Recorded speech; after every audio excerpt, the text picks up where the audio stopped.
Então podemos começar por aí, não é não? Com esse entendimento de que tudo, tudo depende da graça de Deus sobre as nossas vidas. Se não for a graça de Deus sobre as nossas vidas, nós estaríamos, se não fosse, né? Nós estaríamos à mercê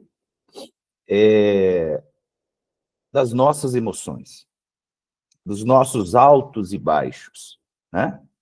Das nossas idiosincrasias, da nossa autojustiça. Então, a graça de Deus, ela vem justamente para colocar tudo em ordem, tudo no seu devido lugar. E é disso que eu quero falar hoje. Então, já te convido a abrir a tua Bíblia,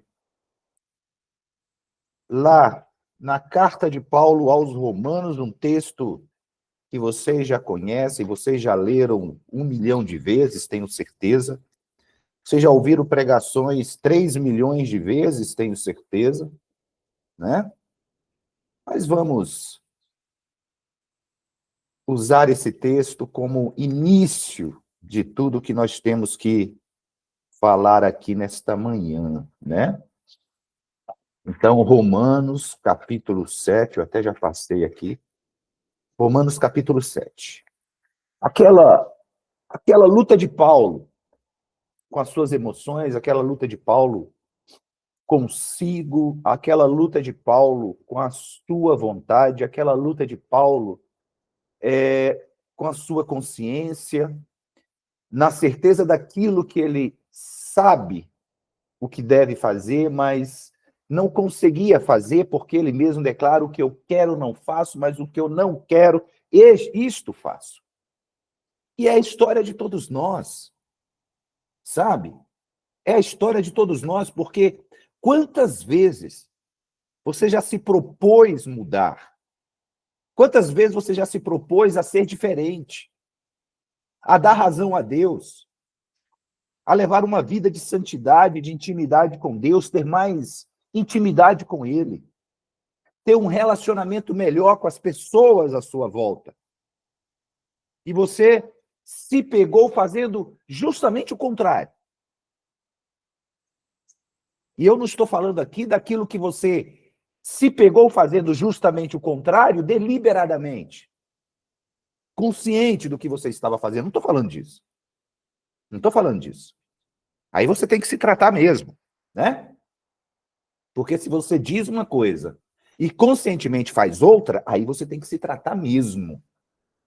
Porque o pior pecado apresentado na Bíblia, ao contrário do que dizem a maioria dos crentes e do que diz a igreja institucionalizada, né? É a hipocrisia. É a hipocrisia. Jesus, ele bateu muito na hipocrisia. De todos os pecados, muitas vezes considerados por nós, o que ele mais bateu foi a hipocrisia. Ao passo que, a partir dela, ele amaldiçoou uma figueira. Ele olhou, viu que tinha folhas, e quando ele se aproximou para buscar um fruto naquela figueira, ele não encontrou. Ela só tinha folhas. Aí você e os estudiosos podem dizer assim: ah, mas não era tempo de fruto. Não era época. Sim, se não era época, ela não tinha que apresentar as folhas, porque quando uma figueira apresenta sua folha, é porque já tem fruto. E muitas vezes nós vivemos assim, de aparência. O culto à aparência, né? O lema dos nossos dias não é ser, mas parecer. Você não precisa ser, né? É o jogo da impressão, né? Quem sabe jogar esse jogo conquista quase tudo, né? Porque aparenta ser, você só precisa aparentar ser. E nós nos tornamos pessoas que nos deixamos levar por aquilo que é aparente. A gente não busca a essência. Eu lembro, e eu já trouxe esse exemplo aqui, uma vez um obreiro chegou para mim e me sugeriu convidar um determinado pregador. Aí eu falei, você conhece ele? Conheço, ele é uma bênção, ele tem dom disso, dom daquilo, dom daquele outro, dom de não sei mais do que. Eu falei, tá. E eu esperando ele falar dos frutos, e ele estava falando apenas dos dons, e eu esperando que ele apresentasse os frutos dessa pessoa. E eu fiquei olhando, eu falei, gente, Jesus disse que a árvore ela é conhecida não pelos dons, mas pelos frutos. E aí, quando ele terminou de falar, eu falei assim, tá, mas como é que é essa pessoa? Você até agora me falou dos dons dessa pessoa. Eu quero saber dos frutos. Ele é casado? Aí ela falou assim, não sei. Tem filhos? Não sei. Como que ele é a vida no meio da sua família? Não sei. Como que ele é a vida dele na sociedade? Não sei. Como que é a relação dele com as contas que ele tem que pagar? Não sei. Eu falei, meu amigo, então busque essas informações e aí assim a gente vai avaliar se a gente traz ele aqui para pregar ou não, porque você me falou de dons. A Bíblia diz que através dos dons Deus usou até uma jumenta. Se Deus usou uma jumenta, não vai usar essa pessoa. Se Deus usou uma jumenta, não vai me usar. Agora, fruto é aquilo que você produz a partir da introjeção do evangelho na sua vida. A partir do entendimento da graça de Deus, do amor de Deus sobre a sua vida. E aí você começa a dar razão a Deus, e dando razão a Deus, você começa a produzir frutos. Então eu queria saber como que ele tratava a esposa dele, como que ele tratava os filhos dele, qual era a relação dele com o dinheiro, qual era a relação dele com a dívida, qual era a relação dele com aquilo que ele tinha que pagar, se ele trabalhava, se ele não trabalhava, como é que era a relação dele no trabalho. É muito fácil, gente. Muito fácil falar de dom. Dom é graça. Dom é graça. Deus usa qualquer um. Ou vocês acham que quando Deus usa uma pessoa é porque aquela pessoa é 100% santa, ela não tem pecado nenhum? Como disse Nietzsche, né? Filósofo ateu que declarou a morte de Deus, que escreveu o Anticristo, e por sinal, muito bom livro, aconselho você a ler o Anticristo. Mas é uma leitura pesada, né? Como todos os livros de Nietzsche. E ele disse assim, olha, só existiu um único cristão em toda a história. Um único cristão. Olha só as palavras de Nietzsche. Só existiu um único cristão em toda a história e ele morreu na cruz do Calvário. Ele estava falando de quem? De Jesus Cristo. Na concepção dele, no entendimento dele, na compreensão dele, o único cristão que existiu foi Jesus. Depois dele, ninguém mais. Ninguém mais. Aí essa declaração de Nietzsche faz aquilo que está lá na Bíblia, quando diz assim que os filhos, Jesus dizendo, que os filhos das trevas são mais prudentes que os filhos da luz. E aqui eu não estou falando que Nietzsche era um filho das trevas. Não, de forma alguma. De forma alguma. Mas eu estou fazendo essa correlação com as palavras de Jesus. E através dessa declaração dele, a gente se mede. A gente se pesa. E a gente para de brincar de servir a Deus. A gente para de brincar de santidade, a gente para de brincar de relacionamento com Deus, ou a gente leva a sério, e aqui eu não estou falando de beatice, sabe? Aquela pessoa que fecha aqui a camisa até... Não é o exterior, gente. Não adianta você andar como um sepulcro caiado nessa existência, por fora aquele mármore lindo, branco, polido, todo bonitinho, cabelinho, tudo arrumadinho, a roupa tudo bonitinho, mas por dentro está cheio de ossos podres, ossos secos. Foi isso que Jesus falou. São como sepulcros caiados, por fora a coisa mais linda, mas por dentro cheio de ossos podres. E a gente precisa entender isto. As nossas recaídas, por que estamos recaindo? Por que não estamos conseguindo cumprir aquilo que nos propusemos a fazer? Aí você vai aqui para Paulo, Romanos capítulo 7, a partir do versículo 15, olha o que é que ele diz aqui, ó. Leia comigo. Olha só, a partir do versículo 15. Porque nem mesmo, olha só, porque nem mesmo compreendo o meu próprio modo de agir. Sabe, quando eu leio essa declaração de Paulo, eu vejo um homem totalmente rendido à graça de Deus, entendendo os seus gatilhos emocionais, entendendo os seus tempos, entendendo as suas estações, porque se eu não entender o meu tempo, se eu não entender a minha estação, eu sempre vou me pegar fazendo aquilo que eu não quero.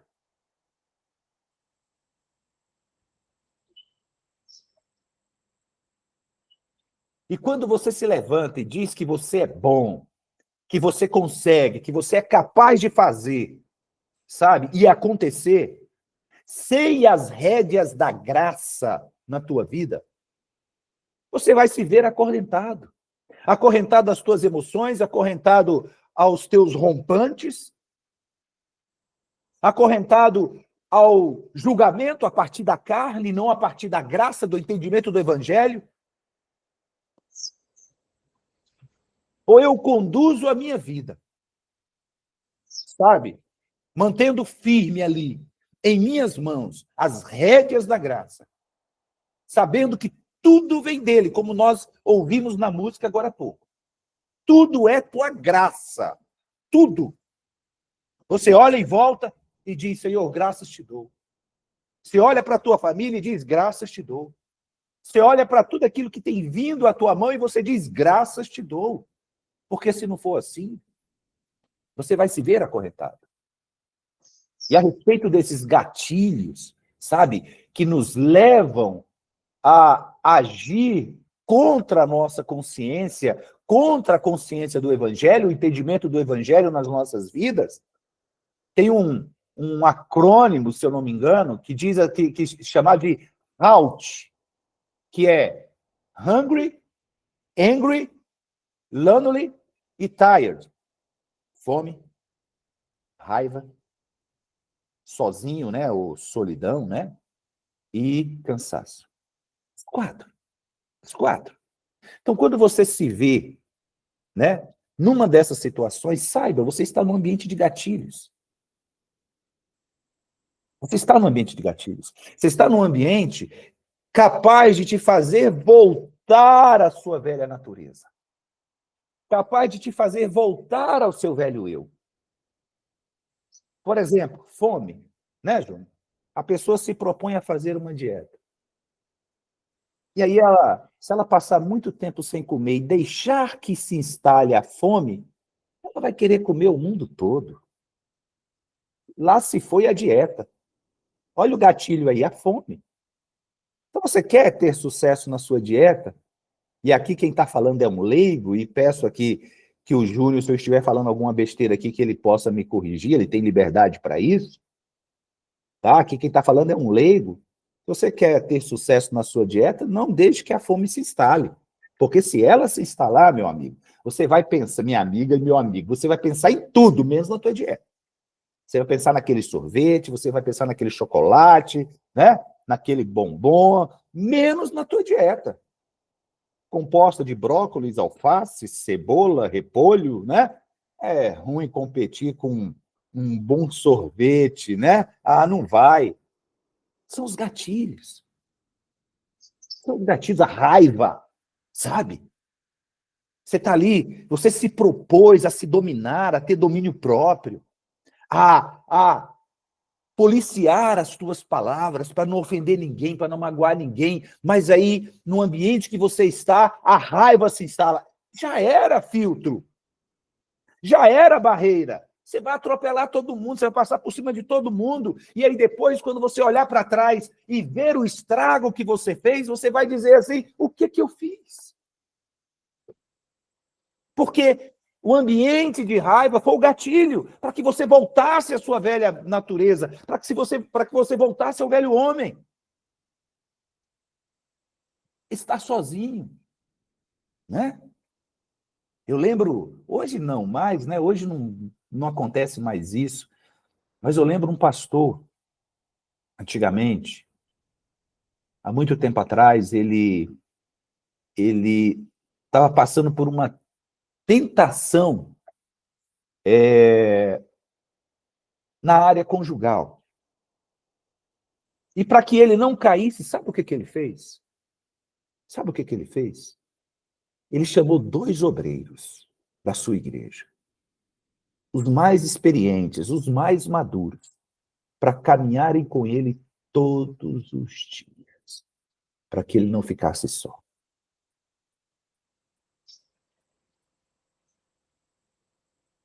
E não caísse naquele pecado. Hoje, se um pastor fizer isso, é escândalo. A igreja prefere, a igreja, a instituição, ela prefere ver o seu pastor caindo, né, num pecado sexual, seja lá qual for, do que saber que ele está passando por uma tentação e que ele convidou 2 irmãos para estarem com ele, para ajudá-lo na oração, na intercessão, fazer companhia a ele, para que ele consiga superar aquela situação.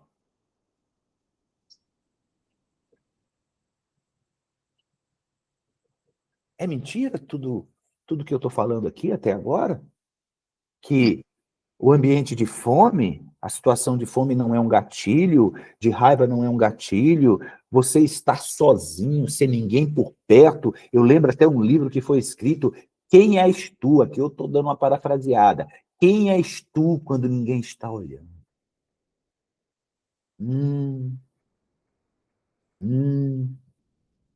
Hã? Há histórias. Eu digo há histórias porque acredito que seja verdade, mas há histórias de pastores que vão pregar, são convidados para pregarem em congressos, né, em igrejas em outros estados, fora do estado dele, e quando ele chega nesse estado que ele está sozinho lá, que ninguém o conhece, ele apronta horrores. Ele apronta horrores. Sabe o que que é isso? Sabe como que a psicanálise chama isso? A volta do recalcado. Aquilo que você recalca, aquilo que você reprime e não trata diante de Deus. A igreja está assim, está assim. Basta que você tenha o gatilho, basta que você tenha um ambiente adequado para você botar tudo aquilo para fora.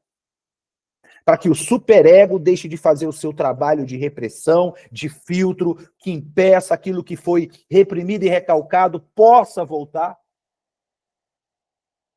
Ele é tirado do cenário e aí, meu amigo, você volta a ser o que você era, simplesmente por você estar num ambiente onde ninguém te conhece, você está sozinho. E o último, o cansaço, tired. O cansaço, né? É outro também. Sabe quando você pega um dia de trabalho assim, aquele dia de trabalho puxado? Você trabalha ali o dia todo, levanta cedo e não sei o que, não sei o que, e quando você volta para casa, você vira e diz a célebre e clássica frase, eu mereço. Não, hoje eu mereço um McDonald's, né, Júlio? Né? Que o pessoal chama de quê, Júlio? Dia do lixo, é? Não, hoje eu mereço. Minha semana foi puxada, minha semana não sei o quê, eu estou muito cansada, eu estou muito... Hoje eu mereço. Né? Então são os gatilhos. Que a partir do momento que você recebe luz a respeito deles, você consegue controlar os teus ambientes. Você consegue se controlar, você consegue se vencer, mas não sem as rédeas da graça. Aí Paulo diz, porque nem mesmo compreendo o meu modo de agir, porque não faço o que prefiro, e sim o que detesto. Ó, ora, se faço o que não quero, consinto com a lei que é boa. Neste caso, quem faz isso já não sou eu, mas o pecado que habita em mim. A gente está falando de Paulo, gente. É Paulo que está dizendo isso. Paulo que está dizendo isso. Ele está dizendo que há um bicho dentro dele, habitando ele, morando nele, chamado pecado. E que leva ele a fazer aquilo que ele não quer. Há motivo para terceirizar a culpa? Não. Assuma os teus BOs. Assuma a tua responsabilidade. Ele está simplesmente trazendo à luz a consciência que ele sabe que aquela inclinação tem uma fonte baseada no pecado, que ele carrega dentro de si, que nós carregamos. Todos pecaram e destituídos estão da glória de Deus. Aí você vai lá em João, João diz assim, aquele que diz na sua carta, aquele que diz que não tem pecado, mente. Mente. Porque eu sei que em mim, isto é, na minha carne, no meu velho homem, no meu velho eu ainda estou aqui, eu ainda não fui glorificado, eu ainda não estou na glória, eu ainda estou sujeito às limitações da minha carne.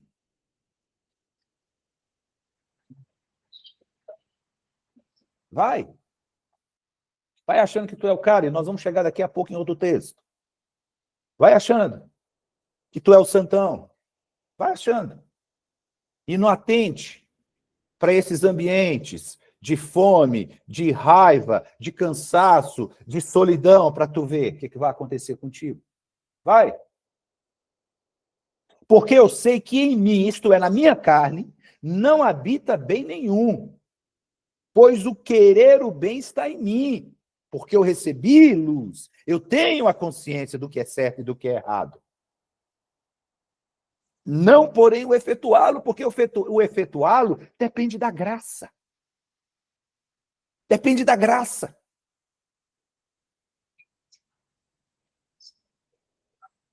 Porque não faço o bem que prefiro, mas o mal que não quero, este faço. Mas se eu faço o que não quero, já não sou eu quem o faz, e sim o pecado que habita em mim. Isto tira de você a responsabilidade? Isto tira de você a tua culpa? Não. Não. Porque Deus nos deu a capacidade da escolha, de decidirmos pelo caminho estreito, de decidirmos pela porta apertada, de decidirmos pela bênção e não pela maldição. Sabe? Mas se eu faço o que não quero, não sou eu quem o faz, e sim o pecado que habita em mim. Então, ao querer fazer o bem, encontro a lei de que o mal reside em mim. Porque no tocante ao homem interior, tenho prazer na lei de Deus, o homem regenerado, salvo, restaurado. Mas vejo nos meus membros fome, raiva, solidão, né? O estar sozinho, né? E o cansaço. Mas eu vejo nos meus membros. Mas vejo nos meus membros outra lei que, guerreando contra a lei da minha mente, me faz prisioneiro da lei do pecado que está nos meus membros. Desventurado homem que sou, que me livrará do corpo desta morte? Esse aqui que morre todo dia. Todo dia. Esse aqui, ó, que morre todo dia. Todo dia. Mas o interior não. O homem interior se renova cada dia. Desventurado homem que sou, que me livrará do corpo desta morte? E ele dá a resposta, graças a Deus. Porque é por tua graça, Senhor. É por tua graça, Senhor. É por tua graça, Senhor, que eu ainda não fui consumido. É por tua graça, Senhor, que eu caio e me levanto. Na esperança de que todos os dias em ti eu vou vencer. Graças te dou por Jesus Cristo nosso Senhor, de maneira que eu, de mim mesmo, com a mente, sou escravo da lei de Deus, mas segundo a carne, da lei do pecado. Aí eu te convido a abrir lá em João, no capítulo 13, Evangelho de João, capítulo 13, e a gente vai ver um gatilho instalado em Pedro. E como esse gatilho foi acionado. E quando esse gatilho foi acionado, o que aconteceu com Pedro? João, capítulo 13, a partir do versículo 11.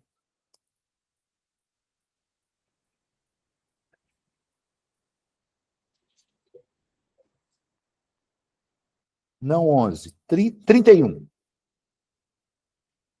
31. Todos acharam? Evangelho de João, capítulo 13, a partir do versículo 31, diz: Quando ele saiu, disse Jesus: Agora foi glorificado o Filho do Homem, e Deus foi glorificado nele. Se Deus foi glorificado nele, também Deus o glorificará nele mesmo, e glorificá-lo-á imediatamente. Filhinhos, ainda por um pouco estou convosco. Buscar-me-eis, e o que eu disse aos judeus, também agora vos digo a vós outros. Para onde eu vou, vós não podeis ir. Novo mandamento vos dou, que vos ameis uns aos outros, assim como eu vos amei, que também vos ameis uns aos outros. Nisto conhecerão todos que sois meus discípulos, se tiverdes amor uns pelos outros. Então, qual é a marca de um discípulo? É o amor. O que prova que eu sou discípulo de Jesus são os milagres que Jesus realiza através da minha vida? É a manifestação dos dons de Jesus através da minha vida? É ser pastor, estar inserido numa mega igreja, instituição? Ou o que me distingue dos demais, o que me diferencia dos demais, é o fato de os discípulos de Jesus amarem-se uns aos outros. Nisto conhecerão todos que sois meus discípulos, se tiverdes amor uns pelos outros. Perguntou-lhe Simão Pedro: Senhor, para onde vais? Respondeu Jesus: Para onde eu vou, não podeis seguir agora. Mais tarde, porém, me seguirás. Replicou Pedro: Senhor, por que não posso seguir-te agora? Por ti darei a minha própria vida. Olha o compromisso que Pedro faz com Jesus. Parecido com os nossos, né? Guardadas aqui as devidas proporções, parecidos com os nossos.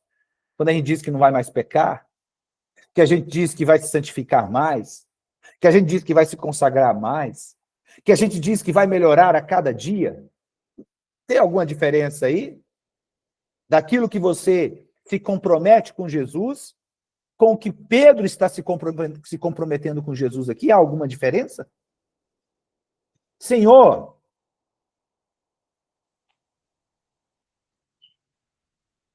por que não posso seguir-te agora? Por ti darei a minha própria vida. Respondeu Jesus: darás a tua vida por mim? É isso mesmo, Pedro? Tu acha que eu não te conheço? Senhor, a partir de hoje eu vou orar mais. Você acha que eu não te conheço? Senhor, a partir de hoje eu vou me consagrar mais. Você acha que eu não te conheço? Senhor, a partir de hoje eu vou introjetar o teu evangelho. Tu acha que eu não te conheço? Você acha mesmo, Pedro, que eu não te conheço? Em verdade te digo que jamais cantará o galo antes que me negues 3 vezes. Jesus, ele não estava fazendo apenas uma profecia.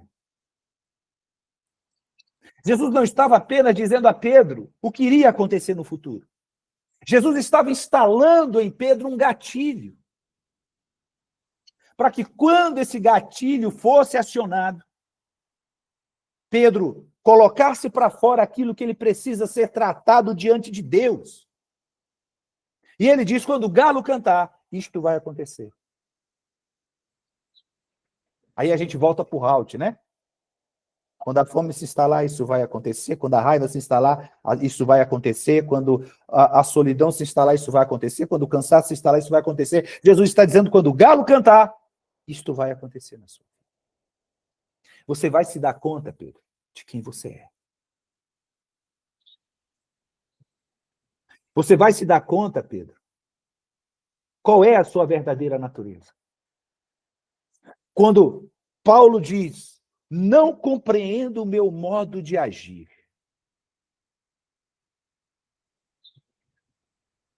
Essa declaração de Jesus, dizendo, quando o galo cantar, era o gatilho que Pedro precisava para se dar conta da miséria da sua alma.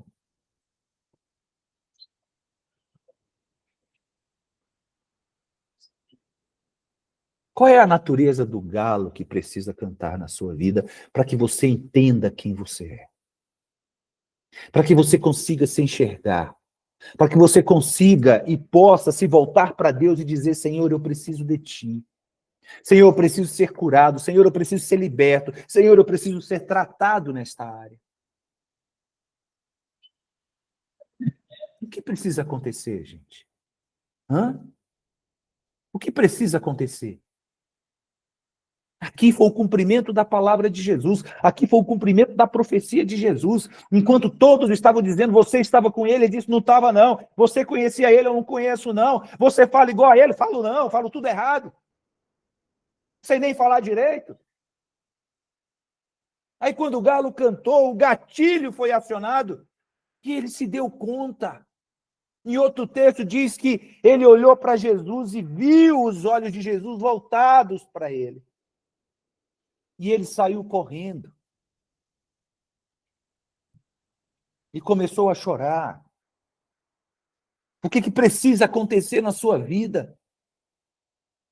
Para que você entenda que você não é suficiente. Que você precisa da graça de Deus. Que você precisa do amor de Deus. Que você precisa da compaixão dele, da misericórdia dele.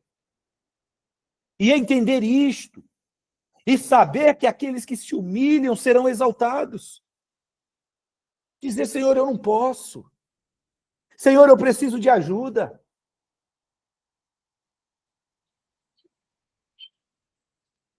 Aí você vai lá para Provérbios.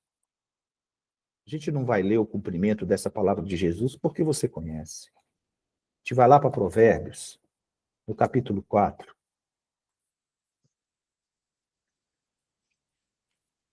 No capítulo 4, no versículo 23, que diz assim, sobre tudo que se deve guardar, guarda o teu coração, porque dele procedem as fontes da vida, porque dele procede as veredas da vida.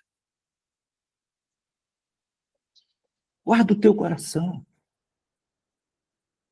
Proteja o teu coração.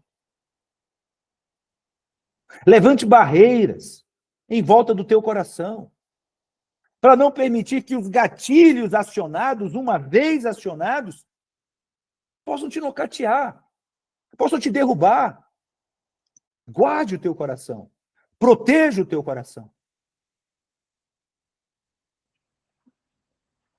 Não permita, não permita que nenhum alterador de sentimento, de consciência, de entendimento, possa se tornar um gatilho para o mal na sua vida. Aqui o gatilho que Jesus instalou em Pedro, quando o galo cantar. Quando o galo cantar, você vai se dar conta, Pedro, que você me negou. Você vai perceber, Pedro, quão frágil você é, quão disposto e disponível você está para virar as costas para mim. Eu estava conversando com uma pessoa ontem, tratando de um determinado assunto, e eu falei assim, cara, o evangelho ser aceito por nós, Jesus ser aceito por nós somente quando a nossa vida está bem. Quem é casado com filhos, sabe? Os filhos em casa, esposa, esposo, tudo bem. Você abre o aplicativo do banco, tem dinheiro na conta. Você abre a geladeira, tem comida. Você abre a despensa, tem alimento. Você olha para você, né? Saudável. Acabou de fazer um check-up, tudo certinho. O seu trabalho sendo reconhecido. Evangelho, nestas horas, é fácil, gente. Até o diabo aceita. Até o diabo aceita. Agora, você continuar ali, vivendo o que o Evangelho se propõe a realizar nas nossas vidas, quando nada disso está equilibrado, quando você não tem dinheiro na conta, quando você não tem comida na geladeira, quando seu corpo não está bem, quando sua casa não está em harmonia, quando sua família não está em harmonia, e mesmo assim você abraçar o Evangelho e não largar por nada, não é para todos, é para poucos. E a Bíblia diz isso, a fé não é para todos. A fé não é para todos, sabe? Aí quando você vai para o conceito de fé, você vê lá, segundo o escritor de Hebreus, que fé é a certeza. Você ter certeza, estar certo de que mesmo que tudo esteja desequilibrado, Deus é contigo. Você não duvidar de Deus. Você não colocar Deus em xeque. E agora, Deus? Hã? Por que me abandonastes? Hã? Por que deixou isso acontecer? Mas enquanto está tudo bem, te amo Deus, te amo isso, o evangelho aquilo, Jesus isso, Jesus aquilo, mas quando as coisas se desequilibram, sobre tudo que se deve guardar, guarde o teu coração dessas coisas, para que ele não fraqueje na hora da luta, da adversidade, da dificuldade, da aflição, que a lamparina continue acesa, com óleo suficiente para manter a chama acesa, mesmo nas mais densas trevas. Aí, vamos voltar para encerrar, vamos voltar lá para Romanos, só que no capítulo 12, vamos lá. Capítulo 12. Romanos, capítulo 12. Olha só.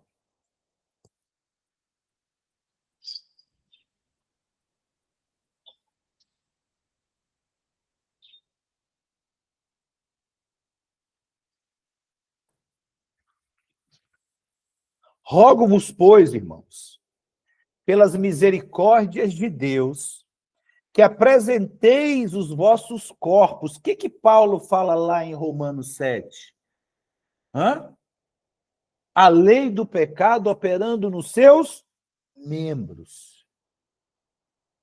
Que apresenteis os vossos corpos por sacrifício vivo, santo e agradável a Deus, que é o vosso culto racional. É o vosso culto com entendimento. É o vosso culto com compreensão. Porque o evangelho nas nossas vidas não anula a nossa inteligência, muito pelo contrário.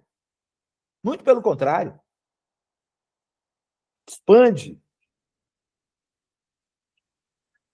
Não vos conformeis com este século, mas transformai-vos pela renovação da vossa mente, para que experimenteis qual seja a boa, agradável e perfeita vontade de Deus.